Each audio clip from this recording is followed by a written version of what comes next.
Takeru est un homme d'âge moyen, laid et surmené, qui déteste sa vie ennuyeuse.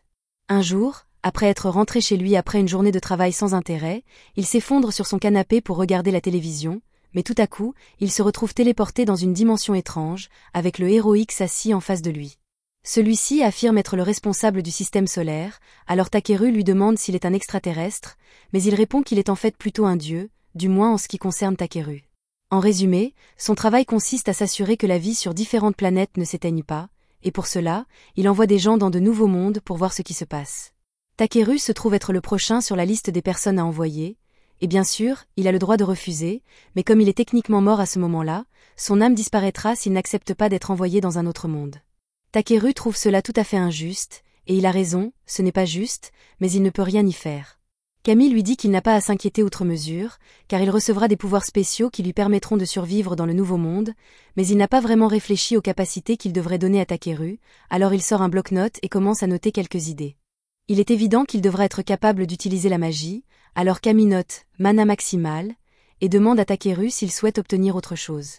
Comme Camille accepte les demandes, Takeru lui demande s'il peut avoir une petite amie gothique dans le nouveau monde, mais vu à quel point Takeru est laid et ennuyeux, Camille lui répond que cela ne sera pas facile.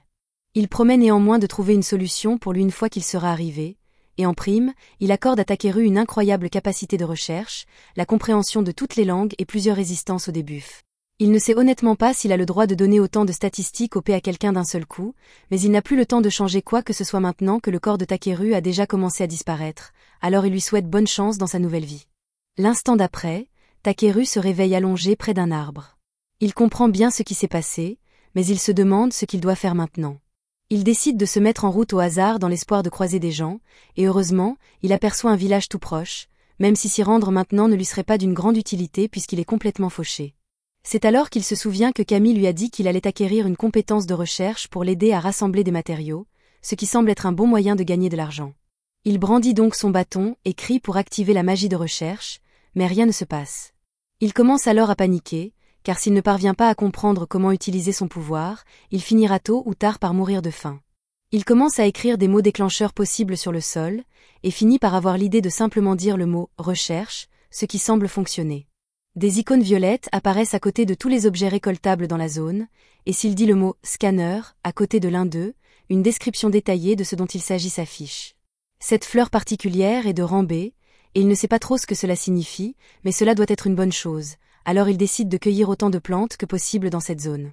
Après quelques minutes de cueillette, Takeru a récolté quelques exemplaires de tout ce que cette partie de la forêt a à offrir, mais la plupart des plantes s'avèrent être de rang E, alors il ne sait pas si cela en valait la peine. C'est alors qu'il remarque une jolie pierre à proximité et se demande si elle a suffisamment de valeur pour être vendue, mais lorsqu'il la ramasse, son scan lui indique qu'il s'agit simplement d'un gros morceau d'excrément dentéaté, ce qui est dégoûtant, mais l'excrément est classé C pour une raison quelconque, il ne peut donc pas se plaindre. Il a rassemblé suffisamment de ressources pour la journée, il décide donc qu'il est temps de se rendre au village pour voir combien il peut gagner en les vendant. À la tombée de la nuit, Takeru arrive enfin aux portes du village, où il rencontre l'un des gardes. Je ne sais pas si Takeru est vraiment grand ou si le garde est juste très petit. Le garde s'appelle Marlowe, et il est surpris d'apprendre que Takeru est un cueilleur, car il est rare de voir des gens comme lui dans les environs. Marlowe suppose qu'il doit être là pour vendre des matériaux, alors il ouvre la porte et dit à Takeru de se rendre au magasin général du village. Takeru arrive finalement au magasin général, où il rencontre le propriétaire derrière le comptoir. Il lui demande s'il est prêt à lui acheter quelque chose et, tout en parlant, il sort la pierre de crotte de son sac. Le propriétaire est stupéfait lorsqu'il voit la pierre, car c'est une trouvaille incroyable. Il lui propose donc de la lui acheter pour 5 pièces d'or. Takeru est ravi d'apprendre qu'il peut vendre la pierre, mais il ne sait pas vraiment quelle est la valeur de 5 pièces d'or ici. Alors il demande au propriétaire de lui expliquer. Le propriétaire lui dit que s'il voulait séjourner dans une auberge, il devrait payer environ 500 raves, et que 5 pièces d'or valent au total 5000 raves, donc cette pierre à crotte a en fait une grande valeur. Le propriétaire demande à Takeru s'il a d'autres marchandises à lui proposer, alors il vide son sac, et le propriétaire n'en revient pas de toutes les plantes exotiques qu'il a réussi à rassembler. Il demande à Takeru pourquoi il s'est donné la peine de venir dans un village aussi isolé s'il avait autant d'objets de valeur, alors il explique qu'il les a simplement ramassés pendant son voyage jusqu'ici. Le vieil homme comprend et, maintenant qu'il a une idée des compétences de Takeru, il lui dit qu'il a une faveur à lui demander. Takeru n'est pas venu ici dans l'espoir de recevoir une quête secondaire, mais il se dit prêt à aider en fonction de la difficulté de la demande. Le propriétaire lui explique alors qu'il souhaite que Takeru aille chercher du minerai de mithril dans les montagnes à l'est. Cela semble être beaucoup de travail, mais le propriétaire se dit prêt à payer 360 pièces d'or pour cela, alors Takeru accepte la mission. Cependant, le propriétaire redevient sérieux et mentionne qu'il y a des monstres dans ces montagnes, ce qui rend Takeru très nerveux. Il va donc devoir être prudent. Cette nuit-là, Takeru loue une chambre à l'auberge du village et est heureux de pouvoir enfin se détendre. La seule chose qui pourrait améliorer cette situation serait de pouvoir prendre un bain, mais il ne sait pas où en trouver un. À ce moment-là, l'une des femmes de chambre frappe à la porte et entre avec un bol d'eau chaude.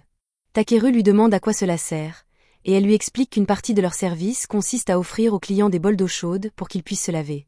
L'odeur nauséabonde de Takeru lui a pratiquement fait monter les larmes aux yeux lorsqu'il s'est enregistré, alors elle lui en a apporté sans qu'il ait besoin de le demander. Takeru apprécie le geste, mais il dit qu'il préférerait prendre un vrai bain. Cependant, la jeune fille le regarde avec perplexité, car seuls les nobles et les riches peuvent se permettre de prendre des bains, et Takeru a l'air complètement fauché.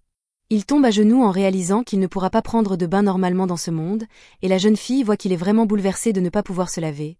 Alors elle lui dit qu'il existe des sorciers capables d'utiliser des sorts pour nettoyer les autres, et qu'il pourrait peut-être essayer cela à la place.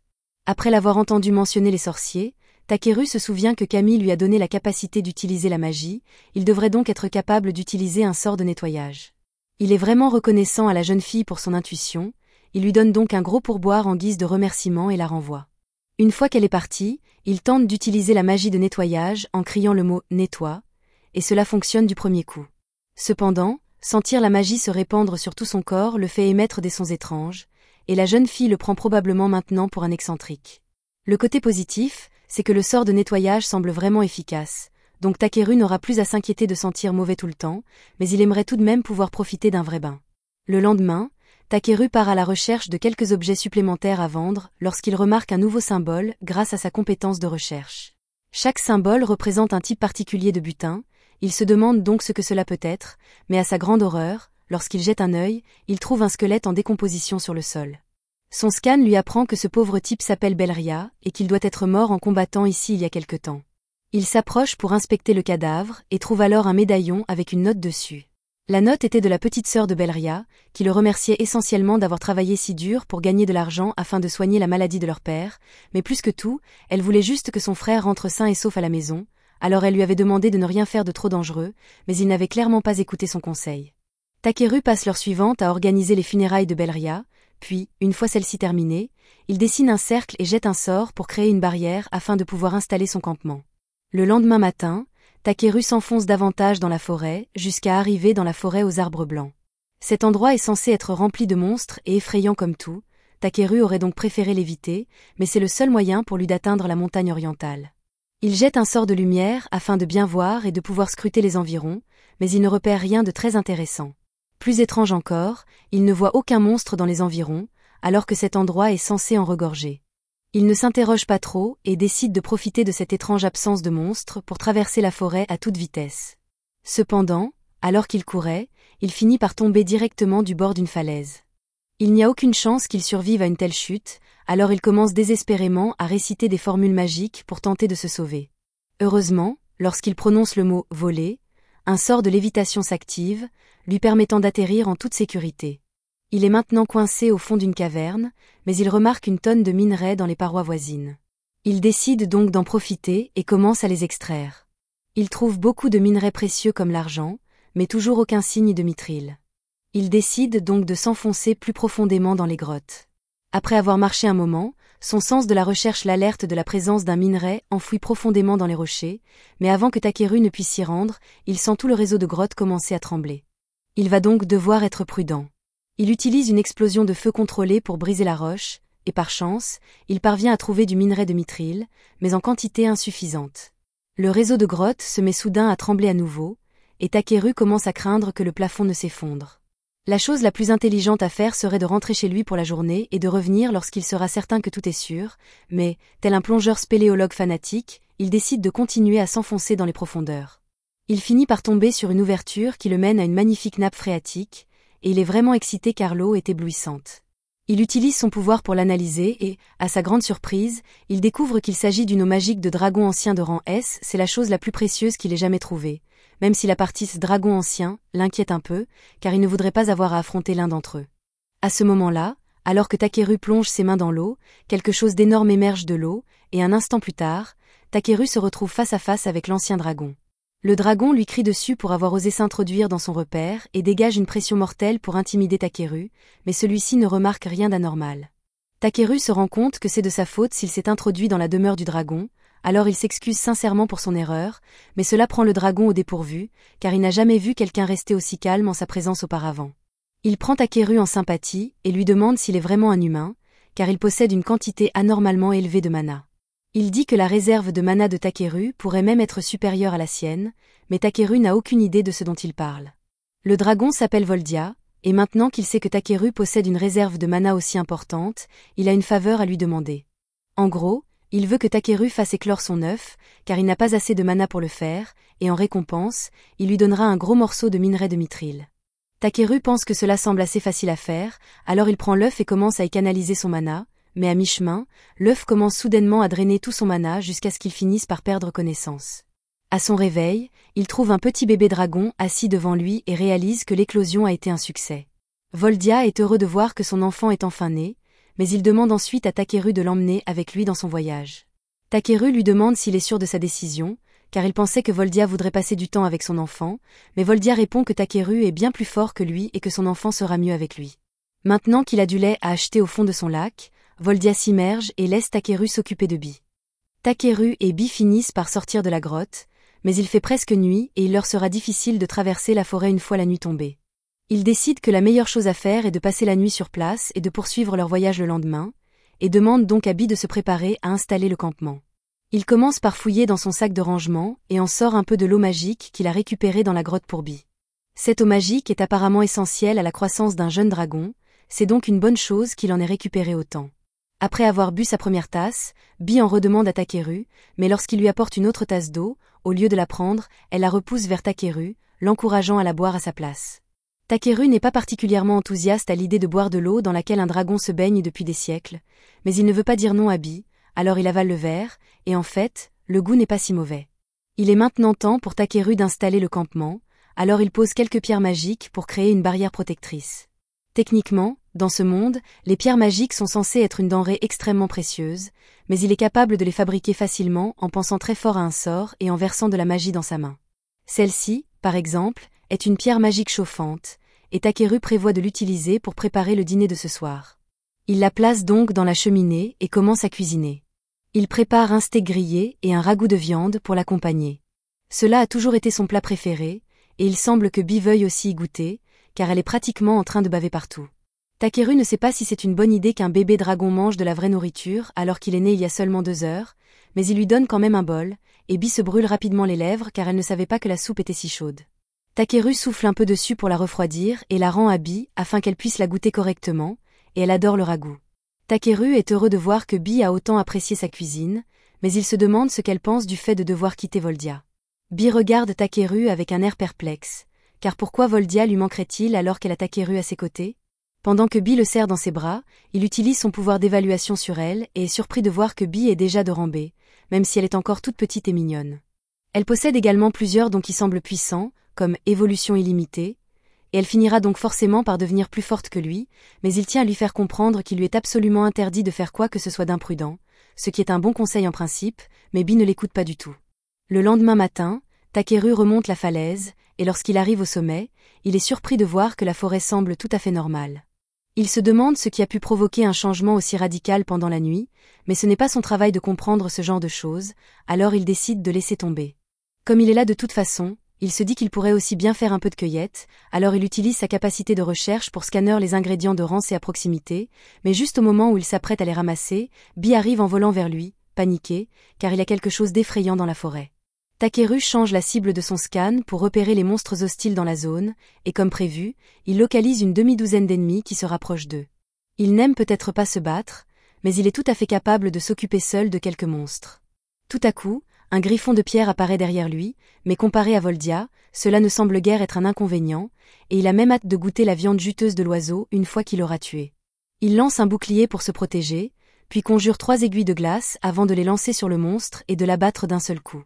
Il se retourne ensuite pour faire face à la horde de loups qui se rapproche de lui. Pour les affronter, il jette un sort d'amélioration sur lui-même afin d'augmenter sa vitesse de déplacement, puis saute en l'air pour éviter l'attaque initiale des loups. Il jette ensuite un sort de durcissement sur ses mains et ses pieds et écrase un crâne dans sa descente avec un coup de pied circulaire. Il élimine ensuite les loups restants les uns après les autres, et lorsqu'il a terminé, il a récolté beaucoup de viande pour son prochain repas. Il est satisfait du butin qu'il a récolté lors de cette bataille, mais lorsqu'il lève les yeux, il se rend compte qu'il reste encore une tonne de monstres dehors, et s'il essaie de tous les combattre, il va rester coincé dans cette forêt pendant des semaines. Il aimerait pouvoir trouver un moyen de les éviter complètement, et alors qu'il dit cela, Bee attrape le dos de sa veste et commence à essayer de le tirer dans les airs. Takeru ne s'attendait pas à ce que cela fonctionne, car Bee est beaucoup plus petite que lui, mais il s'avère qu'elle est en fait assez forte, et elle parvient à le soulever dans les airs. Cependant, à ce rythme, il leur faudra 4 à 5 jours ouvrables pour sortir de cette forêt, alors Takeru décide de les aider en lançant un sort de réduction de poids sur lui-même. À la seconde où il le fait, Bee et lui s'envolent dans les airs, mais Bee n'est pas vraiment une pilote fiable, et à mi-chemin, elle lâche accidentellement Takeru, qui est projeté vers le sol. Il réussit miraculeusement à survivre à cette chute dévastatrice, et le bon côté des choses, c'est qu'il parvient à sortir de la forêt blanche en quelques minutes, donc la légère fracture de la hanche en valait vraiment la peine. Ils sont assez proches du village, mais Takeru ne veut pas prendre le risque de voler sur Bee, alors il décide de marcher à la place. En chemin, Bee commence à pointer du doigt le bâton dans la main de Takeru, lui demandant ce que c'est. Il lui répond qu'il s'agit apparemment d'une branche de l'arbre Drizzle, qui se trouvait dans le sac que le dieu lui a donné, et il décide de la sortir et de la pointer vers des objets pour voir ce qui se passe. Bee semble comprendre quelque chose à propos du bâton, alors elle souffle un nuage de magie dessus, réveillant la véritable forme du bâton. Takeru n'a aucune idée de comment ni pourquoi cela a fonctionné, mais avant qu'il ne puisse comprendre, il entend soudainement un grognement puissant provenant de la forêt, alors il se prépare immédiatement à se battre. À ce moment-là, Bee s'envole seul dans la forêt, alors Takeru est obligé de la poursuivre jusqu'à ce qu'il trouve finalement une elfe appuyée contre un arbre. Takeru se précipite pour l'aider, craignant qu'elle ait été blessée par un monstre, mais la jeune fille lui dit qu'elle n'est pas blessée, qu'elle a juste très faim. Elle n'a rien mangé ni bu depuis 3 jours et elle est sur le point de mourir de faim, alors elle supplie Takeru de lui donner une partie de ses provisions. Il ne peut pas la laisser ainsi, alors il fouille dans son sac et lui donne de l'eau, ainsi que le déjeuner qu'il avait préparé pour lui-même plus tôt. Les yeux de la jeune fille s'illuminent dès qu'elle voit la nourriture, et elle ne perd pas de temps pour tout engloutir en quelques secondes, mais maintenant qu'elle n'a plus faim, Takeru a quelques questions à lui poser. Tout d'abord, il se demande comment elle a pu mourir de faim ici pendant 3 jours, alors que la ville la plus proche n'est qu'à une journée de marche. La jeune fille avoue qu'elle était pressée et qu'elle s'est perdue en venant ici, mais même dans ce cas, il est normal d'emporter avec soi au moins quelques jours de provisions. Or, elle n'a littéralement rien emporté. La jeune fille est un peu gênée et essaie de trouver une bonne excuse, mais elle se rapproche beaucoup trop de Takeru et dès qu'il la sent, il se rend compte qu'elle empeste. La jeune fille tente de se défendre en lui disant que ce n'est pas sa faute, car elle a dû camper ici pendant des jours sans provisions, mais cela ne change rien au fait qu'elle sent le fumier à présent. La jeune fille se lève et dit à Takeru que même si elle lui est reconnaissante de l'avoir sauvée, elle trouve qu'il a été extrêmement grossier de dire qu'elle sentait mauvais, même si c'était vrai. Elle s'enfuit alors pour poursuivre son voyage, mais elle n'a pas demandé son chemin et n'a toujours pas de provisions, il pense donc qu'elle n'ira pas très loin, mais ce n'est pas son problème, alors il continue à retourner en ville avec Bee. Ils finissent par sortir de la forêt, et le long de la route, Bee remarque un carrosse qui approche, alors il s'arrête pour parler au conducteur. L'homme remarque son bâton et demande à Takeru s'il est sorcier, mais même s'il pourrait certainement l'être s'il le voulait, Takeru préfère s'en tenir à des emplois paisibles, alors il répond à l'homme qu'il n'est qu'un cueilleur qui se trouve avoir un bâton. L'homme lui demande alors ce qu'il fait ici, et Takeru lui explique qu'il se rend au village de Tormi. L'homme est surpris d'apprendre qu'il s'y rend à pied, car le trajet est assez long, mais Takeru n'a pas vraiment le choix. Le conducteur lui propose de le ramener au village s'il le souhaite, et Takeru apprécie le geste, mais il est assez grand et craint de prendre trop de place dans la calèche. Cependant, l'homme et sa famille déjà à bord lui disent qu'il n'y a pas de quoi s'inquiéter, alors il passe par l'arrière et monte à bord. Takeru a récemment remarqué que depuis son arrivée dans ce monde, les enfants semblent naturellement l'apprécier. Il ne sait pas trop pourquoi, mais cela lui facilite les choses, car si les enfants l'aiment bien, la plupart des adultes seront également gentils avec lui. Il les remercie une fois de plus de l'avoir pris en stop, mais ils lui répondent que ce n'est pas grave, car à Tormi, tout le monde s'entraide en cas de besoin. Takeru apprécie leur générosité, mais il trouve qu'ils sont un peu trop confiants, car il aurait très bien pu être un bandit.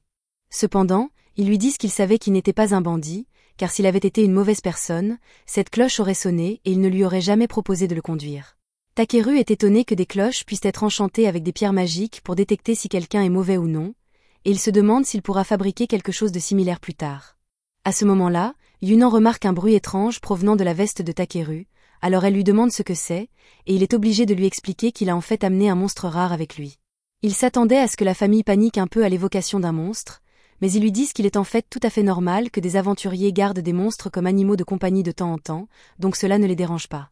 Dans ce cas, Takeru n'a plus aucune raison de cacher Bee, alors il lui dit qu'elle peut sortir, mais qu'elle ferait mieux de ne mordre personne. Lorsque les enfants voient Bee, ils sont tous les deux subjugués par sa beauté, mais Elisa et Paulin sont davantage impressionnés par le fait que Takeru ait réussi à apprivoiser un bébé dragon. Il lui demande s'il est chevalier dragon, mais il répond qu'il a simplement trouvé et fait éclore un dragon alors qu'il était en mission. Une fois leur venue de faire une pause pour la nuit, Takeru installe sa barrière et assure à la famille que tant que celle-ci restera en place, aucun monstre ne s'approchera d'eux, et même si quelque chose tente de les attaquer, Bee sera là pour les alerter avant qu'ils ne se rapprochent trop. Ils sont tous heureux de savoir qu'ils sont en sécurité pour la nuit, mais ils doivent encore s'occuper du dîner. Elisa se prépare à cuisiner, mais avant qu'elle ne commence, Takeru lui demande si elle accepterait de le laisser s'occuper du repas pour aujourd'hui.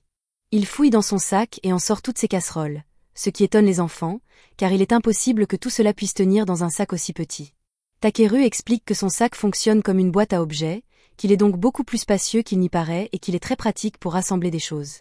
Une fois que Takeru a fini de cuisiner, tout le monde se met à table et tous sont ravis de la saveur de son repas, en particulier Paulin, qui en avait assez de manger tout le temps de la viande séchée. Au fur et à mesure que la nuit avance, ils se mettent tous à chanter et à danser pour passer le temps, et les enfants invitent même Takeru à se joindre à eux. Il n'avait jamais vécu une telle expérience lorsqu'il était sur Terre, car il passait toujours ses soirées seul devant la télévision, mais manger avec d'autres personnes est beaucoup plus amusant qu'il ne l'aurait imaginé. Le lendemain matin, Takeru se réveille et commence à nettoyer ses ciseaux pour s'occuper, jusqu'à ce qu'il soit temps de reprendre la route.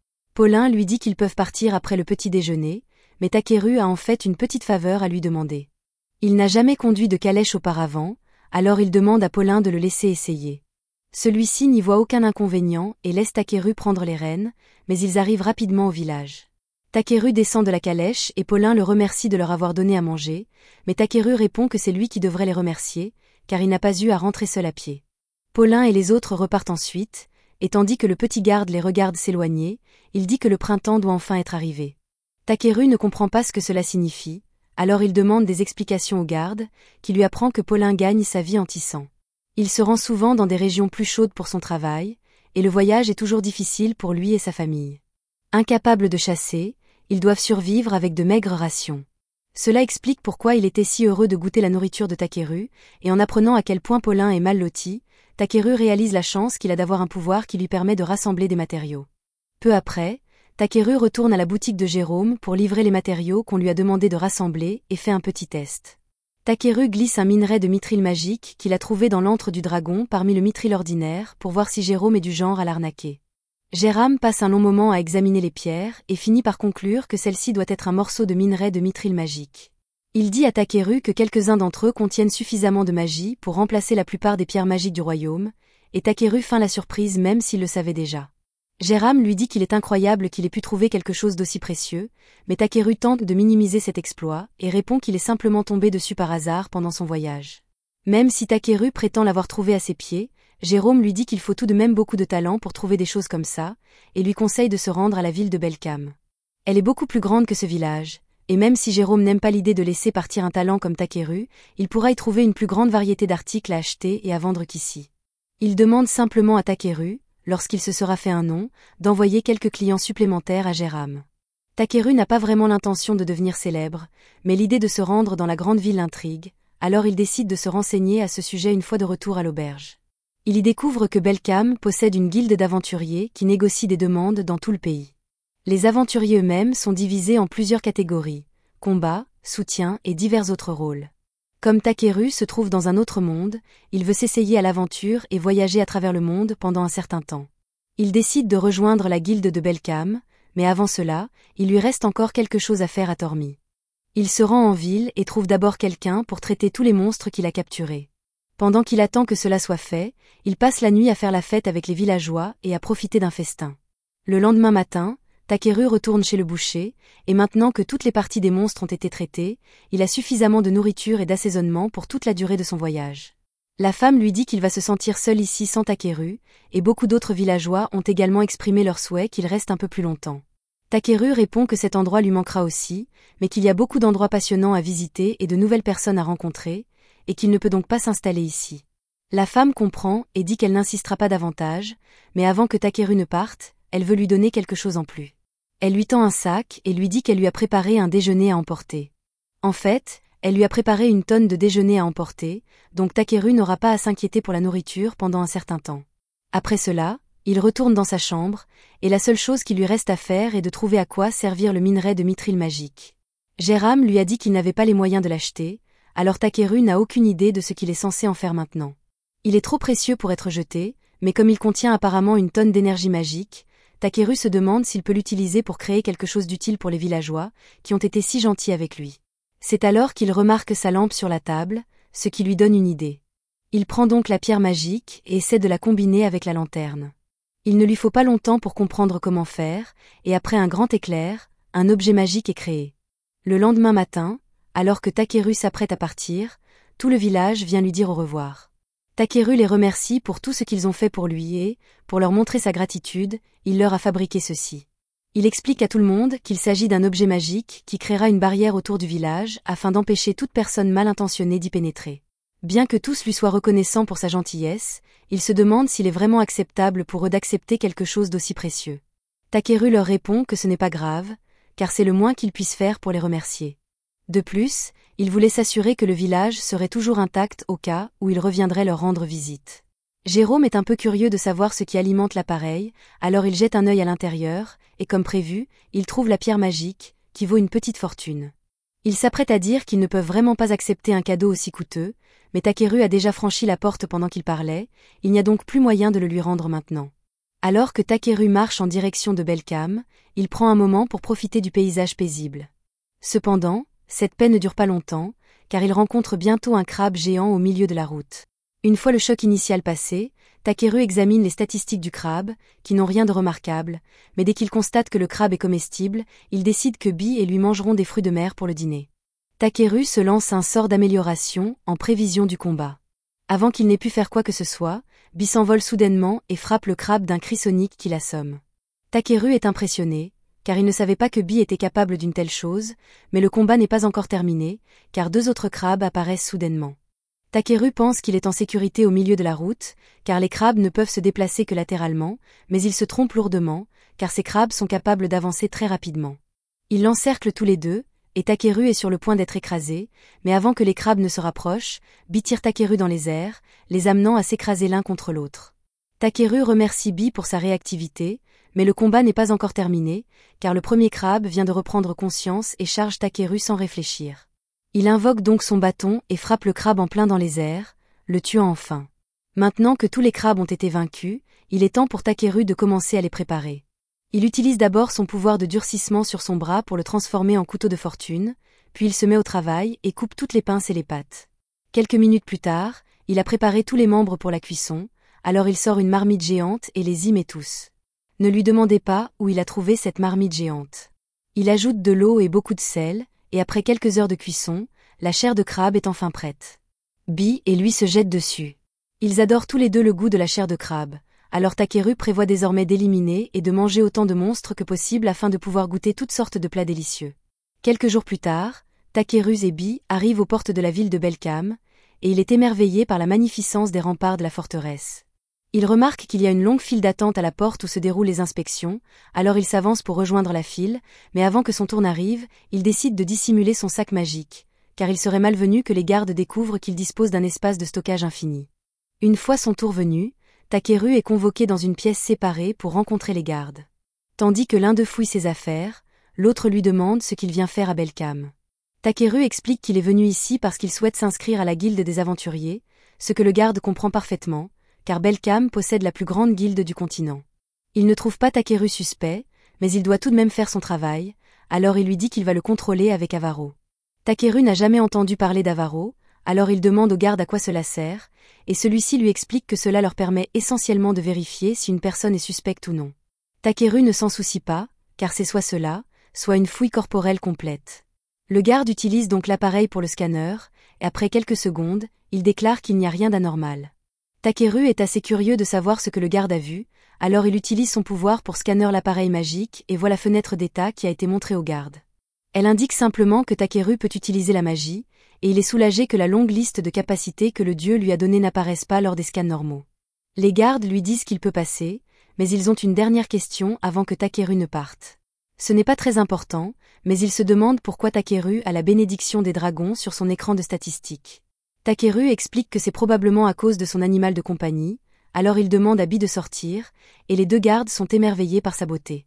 Il n'y a pas de règle interdisant d'avoir des dragons comme animaux de compagnie ici, donc Takeru est autorisé à emmener Bi à l'intérieur, mais le garde lui dit qu'il va devoir mettre une sorte d'étiquette sur Bi comme preuve de propriété au cas où quelque chose arriverait dans la ville. Takeru ne sait pas trop quoi utiliser, car il n'a pas apporté de collier, mais il se souvient alors que les enfants de Paulin lui ont donné un porte-bonheur il y a quelques jours. Il le sort de son sac et le glisse sur la queue de Bi.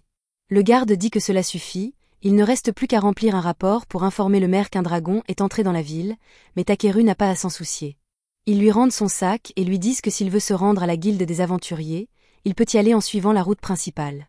Alors que Takeru fait ses premiers pas dans la ville, celle-ci s'avère encore plus incroyable qu'il ne l'avait imaginé. À ce moment-là, Bi lui montre un grand bâtiment au bout de la rue, qui doit être la guilde des aventuriers. Il y entre donc pour jeter un œil. Quelques instants plus tard, une femme nommée Europa s'approche de Takeru et lui souhaite la bienvenue à la guilde des aventuriers. Ils sont toujours heureux d'accueillir de nouveaux membres, alors elle le conduit à la réception où Takeru est présenté à la réceptionniste Ariana. Elle lui demande de remplir un formulaire avec son nom et son métier actuel, ce qui semble assez simple, mais maintenant que Takeru y pense, il ne sait pas pourquoi il est capable de comprendre la langue de ce monde. Après avoir rempli le formulaire, Ariana demande à Takeru s'il a de l'expérience au combat, et Takeru lui répond qu'il a déjà terrassé un griffon, une meute de loups et quelques crabes. Tout cela semble très impressionnant, mais Ariana pense que Takeru invente tout cela, alors elle lui demande s'il a des preuves de ses exploits. Il répond qu'il a des preuves, mais qu'elles sont assez volumineuses, alors il lui demande s'il peut vraiment les apporter ici. Ariana pense que cela ne sera pas si grave, alors elle dit à Takeru d'y aller, mais à sa grande surprise, il sort un crabe géant et le pose directement sur son bureau. Le poids du crabe écrase instantanément le bureau d'Ariana, et Takeru se rend compte qu'il a peut-être fait une erreur, mais pour sa défense, il avait prévenu que ce serait gros. Tous les membres de la guilde se rassemblent pour voir ce qui se passe, et le maître de guilde demande ce qui se passe. Takeru répond qu'il voulait juste montrer son crabe à Ariana, ce que le maître de guilde comprend, mais il se méfie du fait que Takeru possède une boîte à objets et lui demande où il l'a trouvée. Takeru répond qu'il l'a reçue en cadeau, et après avoir utilisé son pouvoir, le maître de la guilde confirme que Takeru dit la vérité. Le maître de la guilde possède un pouvoir de scan similaire à celui de Takeru, mais au lieu d'un écran de statistiques, il voit simplement une aura autour d'une personne qui lui indique si elle a de bonnes ou de mauvaises intentions, et Takeru semble inoffensif, il n'y a donc pas lieu de le punir pour une simple erreur. Il dit qu'ils peuvent évaluer le crabe et effectuer le paiement avant la fin de la journée, mais Takeru répond qu'il a en fait l'intention de manger le crabe plus tard, ce qui choque tout le monde dans la guilde. La foule commence à grossir, alors Ariana dit qu'elle va terminer l'inscription de Takeru dans la pièce voisine. Une fois à son nouveau bureau, elle lui dit que le crabe a définitivement prouvé qu'il était un combattant compétent, alors elle termine son inscription et lui tend un brassard de la guilde. Elle sait qu'il mérite un rang plus élevé, mais selon les règles de la guilde, tous les nouveaux membres doivent commencer au rang F. Cependant, avec ses compétences, il devrait pouvoir monter en grade en un rien de temps. Le lendemain, Takeru retrouve la famille de Balluri, le garçon qu'il a trouvé mort dans les bois, afin de l'informer de son décès et de lui rendre quelques-unes de ses affaires.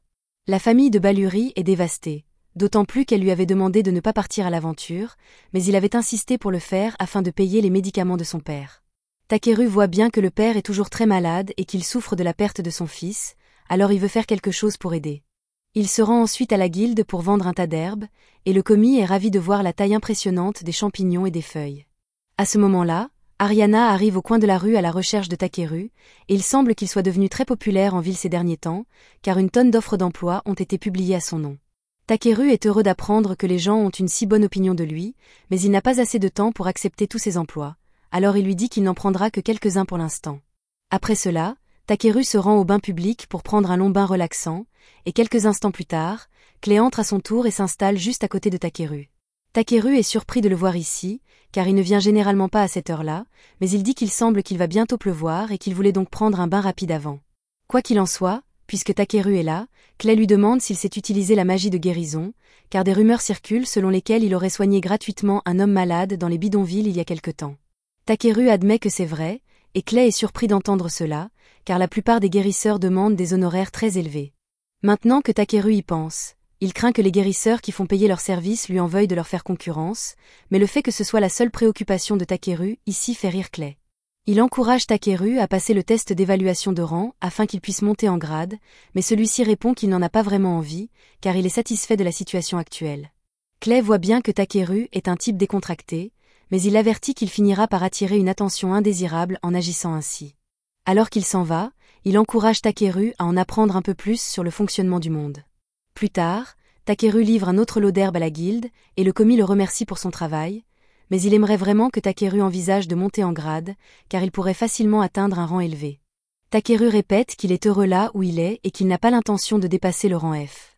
À ce moment-là, une grande agitation éclate dans la guilde, car une horde de gobelins a été aperçue près de la ville. Le maître de guilde ordonne immédiatement à tous les aventuriers de rang D et supérieur de se préparer au combat.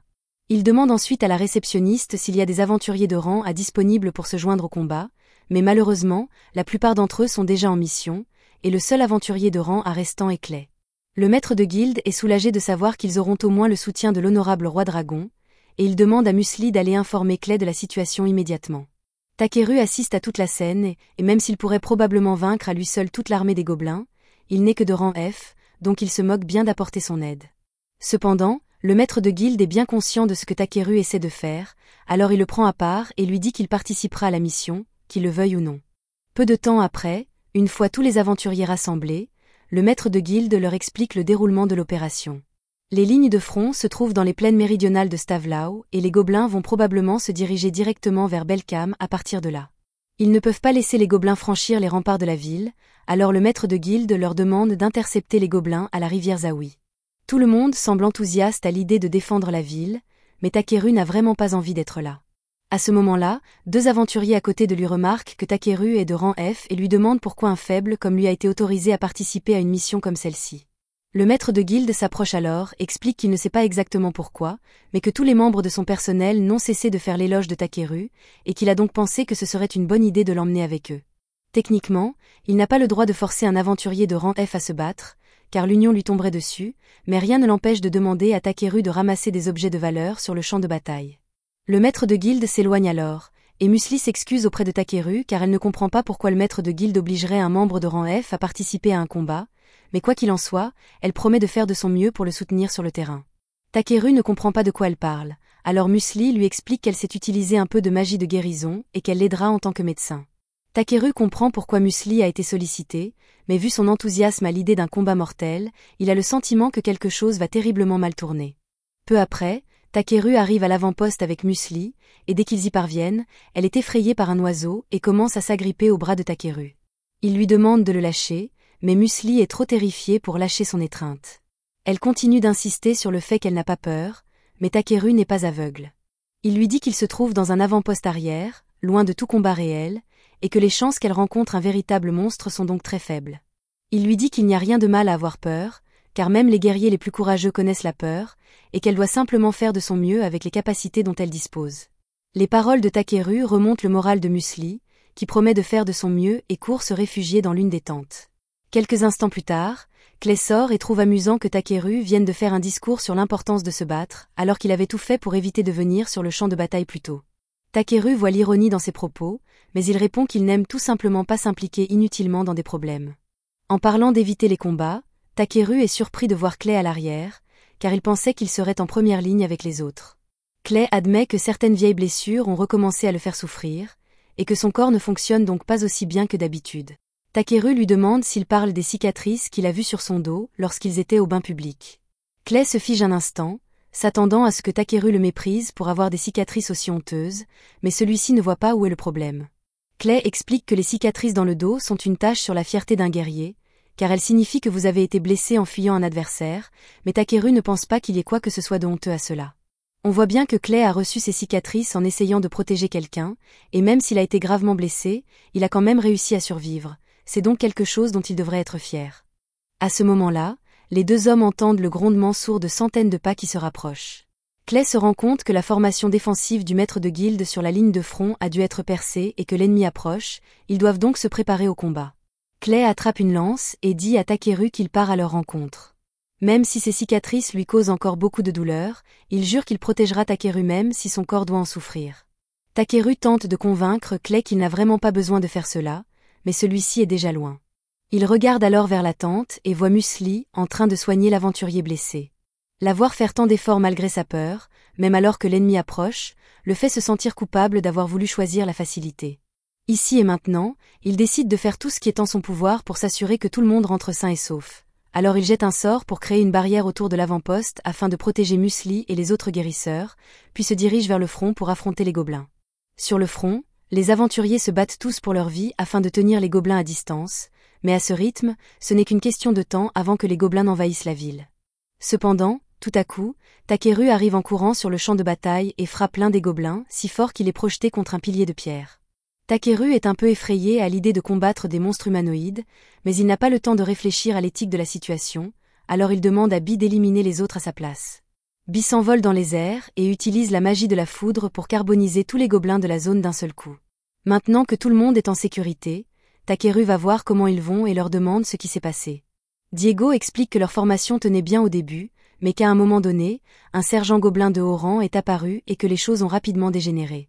Heureusement, Clay est arrivé juste à temps pour les sauver du sergent gobelin et le repousser, mais les autres se sont retrouvés séparés de lui dans le chaos, et ils ne savent donc pas où il se trouve ni s'il va bien.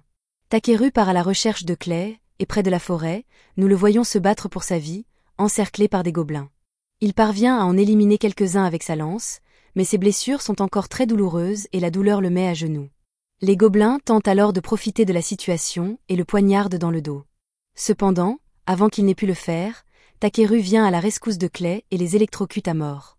Clay est choqué de voir Takeru et lui dit de partir car c'est dangereux ici, mais Takari lui rappelle que c'est lui qui est gravement blessé et qu'il ne devrait pas se pousser autant. À ce moment-là, les deux hommes entendent le sergent gobelin s'approcher. Ils se jettent sur eux, mais Takeru et Clay parviennent à l'esquiver à temps. La solution la plus sûre serait de battre en retraite, mais ils n'ont aucune chance de distancer le sergent gobelin. Malgré la douleur incroyable qu'il ressent à cet instant, Clay se met en position de combat et dit qu'il retiendra le gobelin assez longtemps pour permettre à Takeru de s'enfuir. Car quoi qu'il arrive, il refuse de laisser son ami mourir dans un endroit pareil.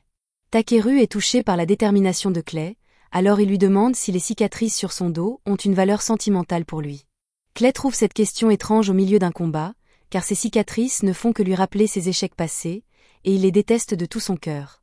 Takeru en déduit qu'il ne verrait pas d'inconvénient à ce qu'elles soient effacées, et avant que Clay n'ait le temps de lui demander de quoi il parle, Takeru fouille dans son sac et asperge Clay avec un peu d'eau magique de Voldus. Il jette ensuite un sort de guérison totale sur Clay pour faire disparaître ses cicatrices, mais cela pourrait avoir eu des effets secondaires indésirables, car si les cicatrices ont disparu, cela a également forcé Clay à évoluer et à devenir noir. Takeru n'a aucune idée de ce qui vient de se passer, tout comme Clay, mais non seulement la douleur causée par ses cicatrices a disparu, mais il se sent également plus fort que jamais pour une raison inconnue. Il décide de tester sa nouvelle force en attaquant les gobelins tout seul, et en quelques secondes, il les a tous éliminés sans même transpirer. Plus tard dans la nuit, Clay se rend dans la chambre de Takeru et il est maintenant revenu à la normale, mais il peut encore sentir une immense énergie brûler dans son corps, alors il exige de savoir exactement ce que Takeru lui a fait plus tôt dans la journée.